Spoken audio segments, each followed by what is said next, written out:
So this video is an introduction to end behavior of functions. And so let's talk about what end behavior is.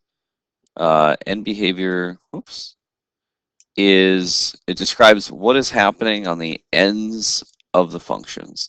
So the far left and far right parts of the graph. So let's take a look at this. If you obviously you're taking notes, you might want to pause the video and get this copied down in your notebook. But let's take a look at an example here. So when we talk about the ends of the function, we're talking about the x ends of the function. We're not talking about the up and down vertical end of the function. We're talking about the left and right horizontal end of the function. So the end behavior on this function, it looks like as this graph is going further and further to the left, it's approaching this x-axis, which would be y equals 0. And same thing over here, it's approaching the x-axis, which is y equals 0. So there are a couple different ways that you might see this written. The first way you would say, as x approaches negative infinity, so that's over on this end. Here x is approaching negative infinity. It's getting smaller and smaller and smaller, or more negative, I should say. The y value is getting closer and closer and closer to 0.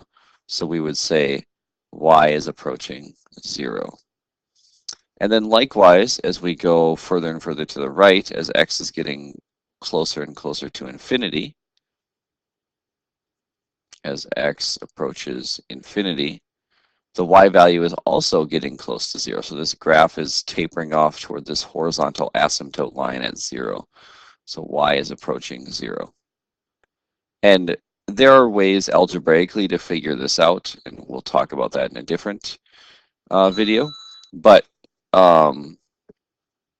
for now, we're just going to use the graph and get a rough estimate of where it's at. And it looks like it approaches 0, and indeed it does in this one. Another way is we can write it in limit notation. And this is something, if you're going on to calculus notation, you're going to see limits, and so it might be worthwhile to be introduced to this. And in fact, the rest of the video, I'm going to write everything in limit notation. So instead of writing as x approaches negative infinity, y approaches 0, you would say the limit as x approaches negative infinity, so this is a subscript down here, and you would say of f of x, if we would call this f of x here, this function, is 0, because the y value approaches 0. Likewise, and I'll switch up colors, kind of color code this, if you wanted to say the second part, as x approaches positive infinity, you would say the limit as x approaches infinity of f of x equals 0 as well, because on both sides it approaches 0. Okay, so let's look at a couple more examples. The next one, we've got this graph right here. And if you notice on the left, it looks like it's approaching, and we'll use a line tool here. Looks like it's approaching this horizontal line, which would be x equals 3. And on the right, it's also approaching x equals 3. Now, one common mistake people make about horizontal asymptote lines is their definition is it's a line that the graph approaches but never touches. Well, it touches it right here. It's okay to touch the line.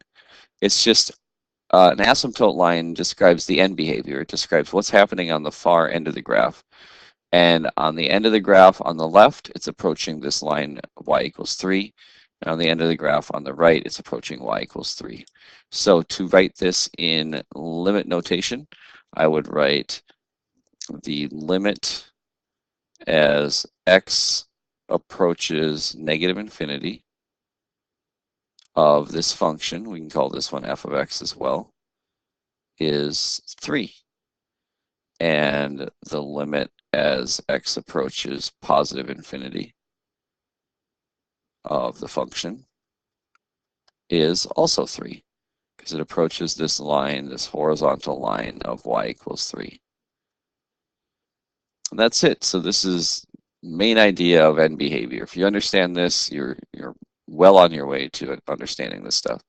So let's look at a couple polynomial examples. Let's just talk about odd polynomials. So that would be something where the degree is odd, like x to the first, x to the third, x to the fifth, stuff like this. And so if we had y equals, you know, something where the x degree is 1, you're going to have just a line. It's going to look something like that. If you have an x to the third, and you know, if you might have a number out in front here, and you might have some stuff added on, but ultimately every x to the third is going to start out down here, go something like this, and end up here. And what happens in the middle will change from function to function, but it'll look something like this, and you'll see where we're going in just a second here.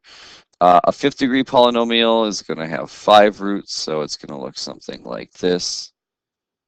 But what I wanted you to notice was on every single one of them, on the left, it's going down, and on the right, it's going up. Over here, left going down, right going up, left going down, right going up. So the limit as x approaches negative infinity of these functions, and you could mix it up and call this like g of x or something like that, is going to be, so as x approaches negative infinity, that means we're going farther and farther to the left. What's happening to the y value? It's going further and further down. So this would be negative infinity. And then we could talk about the end behavior on the right. As x is approaching positive infinity, as it's getting bigger and bigger and bigger, more positive, we'd say the limit as x approaches infinity of f of x. As it gets more positive, it's going up. So that would be infinity. And so for all odd polynomials, you're going to have this end behavior. You're going to have on the left, it's going to be going down. On the right, it's going to be going up. Now let me clarify that a little bit. With all odd polynomials, where the number out in front, the leading coefficient, is positive. If it's negative, well, great segue into what we're going to talk about here, then you're going to have things like this. You'd have a line with a negative slope. You'd have a third degree that starts up here and ends down here. You might have a fifth degree that's going to look like this. But same idea here. On the left, it's going to be going up. So the way we could write this as the limit as x approaches negative infinity of this function is, well, as we go to the left, this is getting taller or more positive. So that would be infinity. And on the right, as we're getting more positive, the y value is going down. So we'd say the limit as x approaches infinity of this function is negative infinity because it's getting more negative. All right, and then let's look at even functions as well. So we talked about odd. What happens with even functions? So with even, that would be like x squared, x to the fourth, and so on. You kind of get the idea. X squared is going to look like a parabola like this. X to the fourth is going to look kind of like a W. X to the sixth is going to look like a weird W. So on these, as you notice, they're always pointing up in both directions. So that means our y values are going to get closer and closer to infinity on both the left and the right. So the limit as x approaches in negative infinity, so this would be on the left as x approaches negative infinity of these functions, let's mix it up here, let's call these g of x, would be positive infinity because it's going up. And the limit as x approaches infinity, so this means we're talking on the right because x is getting more positive of these functions, would be positive infinity as well because it's going up.